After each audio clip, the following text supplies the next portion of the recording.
Alright, welcome to a brand new video of the Targeted Individual Program, Targeted Individual Experience. What a day. What a day, what a day. You know, I'm beginning to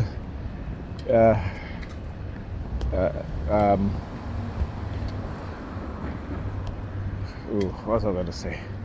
I am beginning to really start to put the pieces together. Right? The more that they attack me, the more I observe, the more I'll expose. But not also that too, but the fact that, you know, when they start attacking me in such a way, and then I go on social media like Facebook, and what they do afterwards, you know, just solidifies what I've been talking about in terms of, you know, these are religious fanatics, all right, who have many agendas, and one of those agendas is to entrap many of us and for them to engage in illegal microchipping for remote monitoring and for control, all right, to control people, all right. And with the engagement of the psychological warfare, like I said, I am going to expose it and teach other people, particularly the TIs, what to look out for, what they'll do, and how to fight back. All right. And like I said, if it ever gets to a point where they attack me so aggressively to the point where I have to defend myself, be it psychologically or physically, I will be justified in defending myself, because it will be self-defense. All right, and I know the law is on my side, particularly proving the fact that what it is that they're doing. All right, so you know, they can go ahead, they can keep going ahead.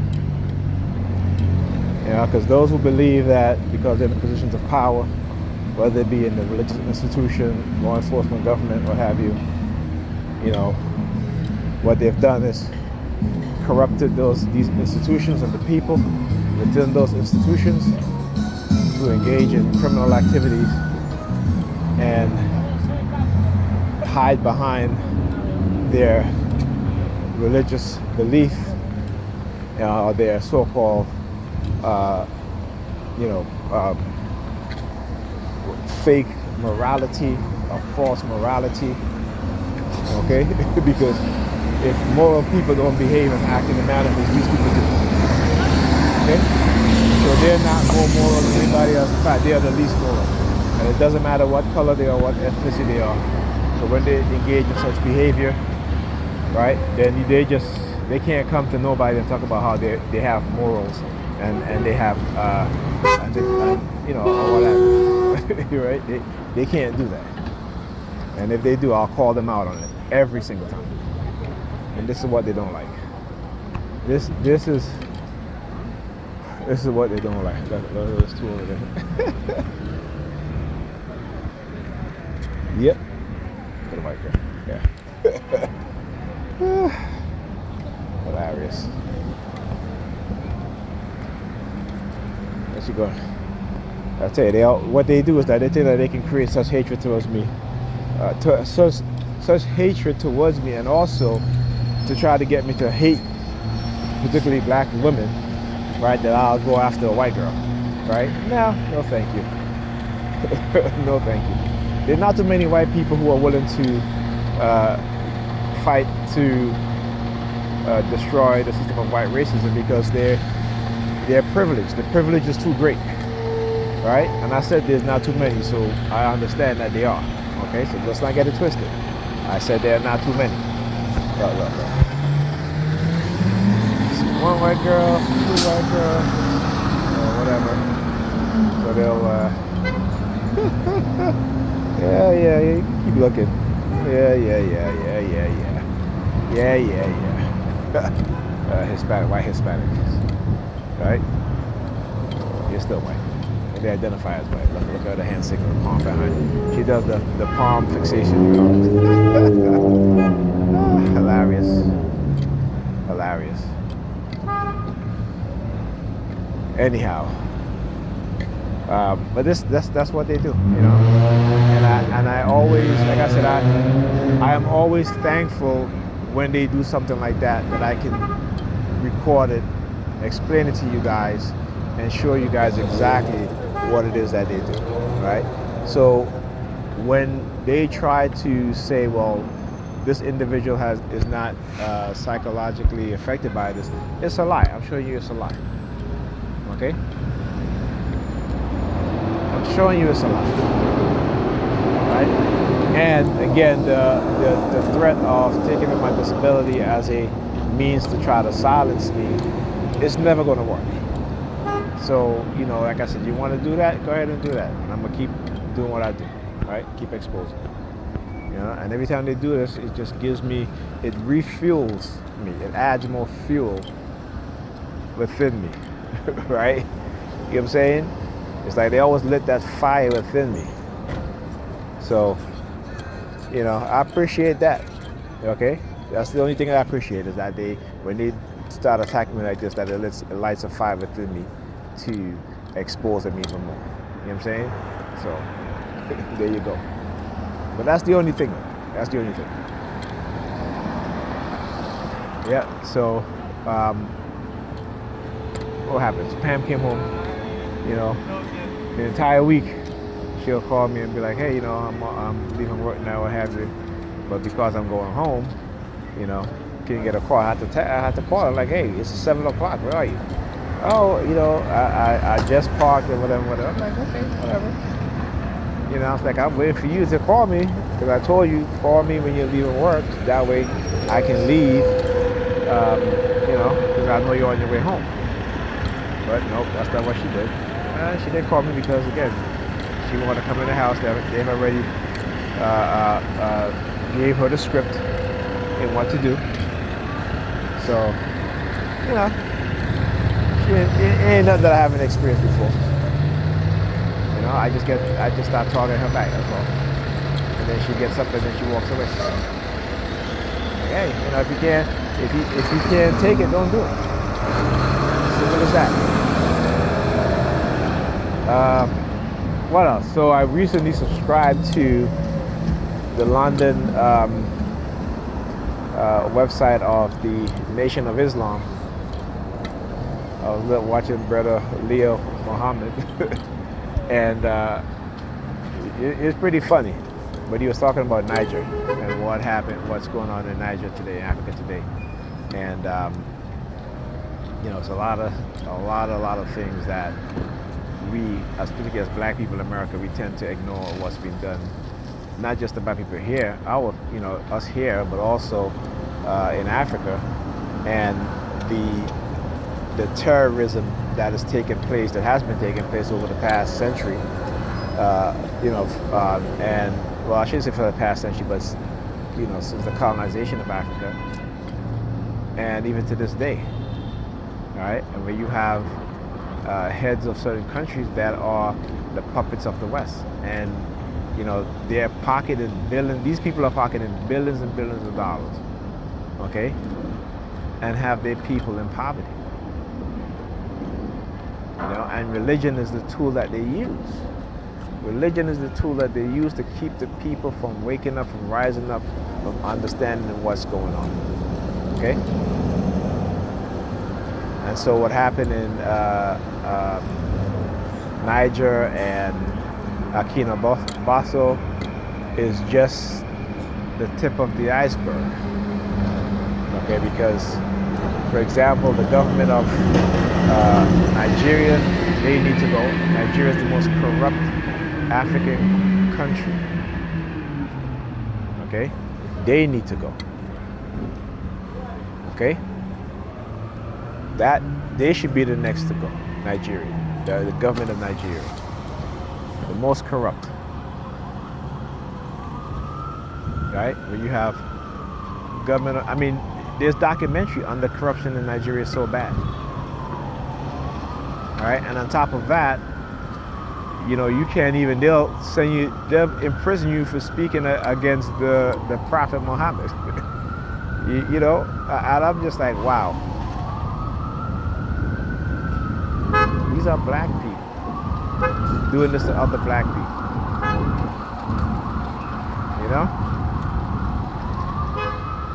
Hey, start with the noise campaign already. Whatever. Whatever. Anyhow, yeah. So Brother Leo was laying some pretty hard facts.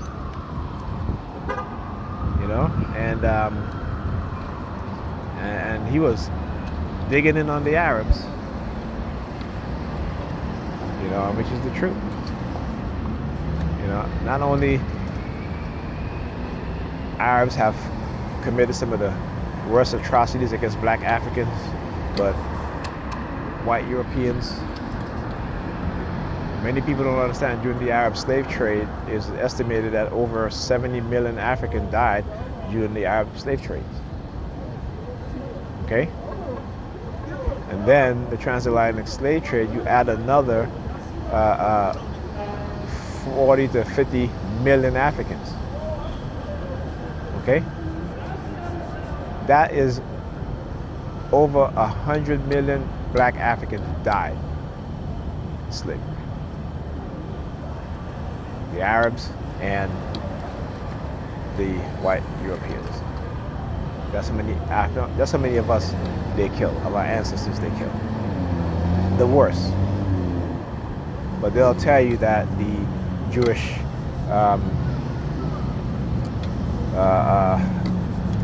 what's the word I'm looking for? Jewish, it's not the Holocaust, okay? It's not what they've,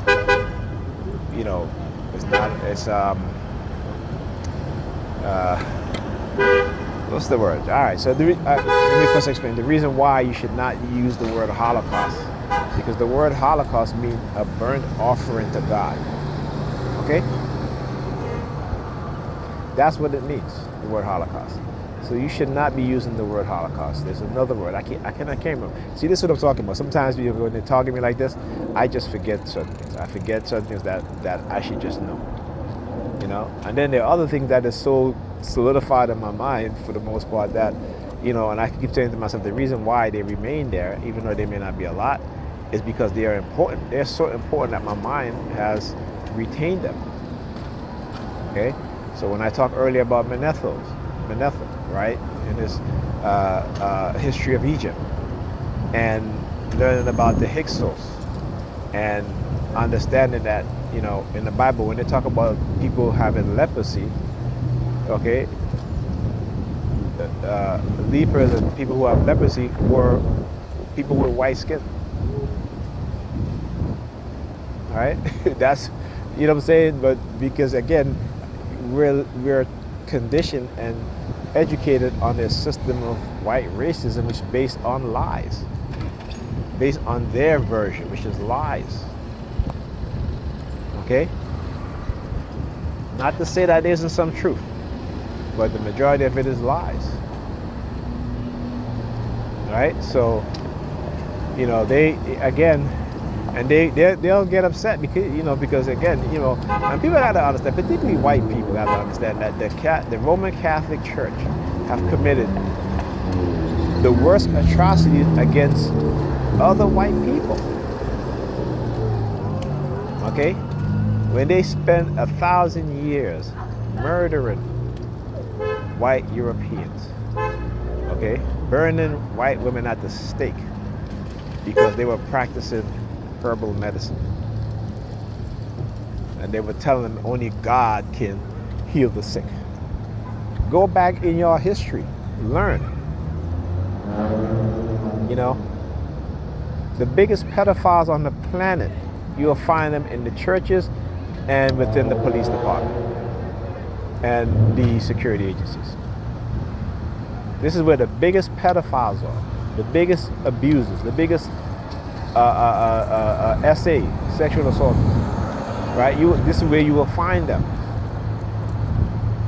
But every Sunday, millions of people still line up to walk into a Catholic religious institution, into a Catholic church, or into a Protestant church, or into a Baptist church, where you will find some of the most despicable individuals at the pulpit, preaching one thing and doing the exact opposite. Okay? And yet, the very same Bible that they read from tell you about these people. And the believers, the religious fanatics, they will even quote some of those scriptures, and yet cannot look at what's going on right in front of them. They can't do it because you gotta understand how psychology works, particularly religious indoctrination. Yeah, I see you looking back, Chick. You look good. I can't listen. I'm not going to front. You look good. Might need to lose a little weight, but you still look good. Welcome by shaking her keys. Right? There's a reason why he moved over here with his hands folded. As soon as he saw them coming, he walks over here. Right? So anyhow, yeah. This is again, right, as I was saying. So there are certain things in the Bible that doesn't make any sense, and those are things that you have to question. And because most Christians don't read the entire Bible, they read a selection of scriptures that has been picked out for them. And again, this is go and read the slave narrative. All right, not the slave narrative, the religious instruction to the slaves, right, to the Negro slaves. Go and read that book. All right, and that book, what they did is that they tore out parts of the Bible that talks about rebellion and stuff like that. They threw that stuff out, and they kept all the parts that talks about the pacification of the mind, the slave obey your master type thing, and they indoctrinated into the enslaved African, and they in turn indoctrinated into their offspring, and so forth and so forth. This is why it doesn't matter if you're from the Caribbean, you're from Africa, you're from America, they all read the same scriptures over and over again. They never deviate. They never deviate. And if they do deviate, it's because they understand that they can manipulate you. They have created a new way in which they can manipulate you, right? So I remember when I was a teenager, I used to ask my mother, why is he walking off now? Right? Why is he walking off now? She was walking towards me, right? He started walking away. Whatever. Anyhow, again, just call them out. I want you to understand how they move, right? So, anyway, when I was a teenager, right? And when they used to read, and here's the thing about it, right? We go to church, Baptist church, and they read in, is it Samuel's? I can't remember exactly what, but in there it talks about the coming prophet, right? And this revelation, the angel Gabriel, he went to, he's revealing the coming prophet, right? And he is given the name. He's giving you the name of what this prophet is going to be called. Okay? It is clearly in the Bible. He's given the name of what the prophet to be called. Right? And he says that his name will be called Emmanuel. Okay? Emmanuel. So where does the name Jesus or Yeshua fits into that? Because Emmanuel doesn't translate to Yeshua. Emmanuel doesn't Yeshua. Emmanuel doesn't translate to Yeshua. Emmanuel doesn't translate to Jesus. Right? It said his name he will be called Emmanuel. So when I used to ask about that, like, why is it Jesus? Why not Emmanuel? No one could ever give me a clear explanation. They would just brush it off like, you don't question the Bible. Right? So, yeah. Oh, they're making a whole bunch of noise tonight. Look at them. Look at them. A whole bunch of noise right now. After exposing them. So, yeah. Right? This is look. Guy with the cane walked by. He was standing across the look at him. Look. Across the street. Look. Look. Look. Uh-oh.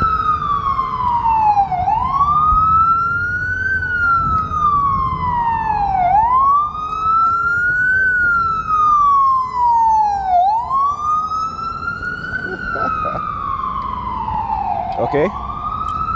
So that's one thing. But there's a Rabbi Tolliver Singer, right? Who I love to watch. I love to watch him. I mean, the man knows what he's talking about. Okay? He knows what he's talking about when it comes to the Tanakh, when it comes to the Pentateuch. He knows what he's talking about, and he debates Christians. And let me tell you, he lays it into them, and not in a malicious way, but in a way to make them understand that the New Testament is fictional. It doesn't match up. You cannot use the Old Testament to prophesize Jesus and what Jesus is going to do. Okay? Because the majority of the New Testament are the Paulinian letters. As I said, Christians today, they don't follow Jesus. They follow Paul. Paul is the one that is instructing them how they should behave, how they should be. And even if you read when Paul is talking to himself about sin, I mean, come on, the dude sounds like a lunatic. Okay? You go and watch Dr. Ray Higgins breakdown on Paul. I mean, it's a classic takedown on Paul. Okay? So what Christians today, who their Messiah is not so-called Yeshua or Jesus. It is Paul. Paul is their Messiah. Okay? Paul is who they follow. Paul is who they believe in, not Jesus. Right? Because they act totally contradictory to what the so-called Jesus said in the Bible. All right? Anyhow, I'll talk to you guys in the next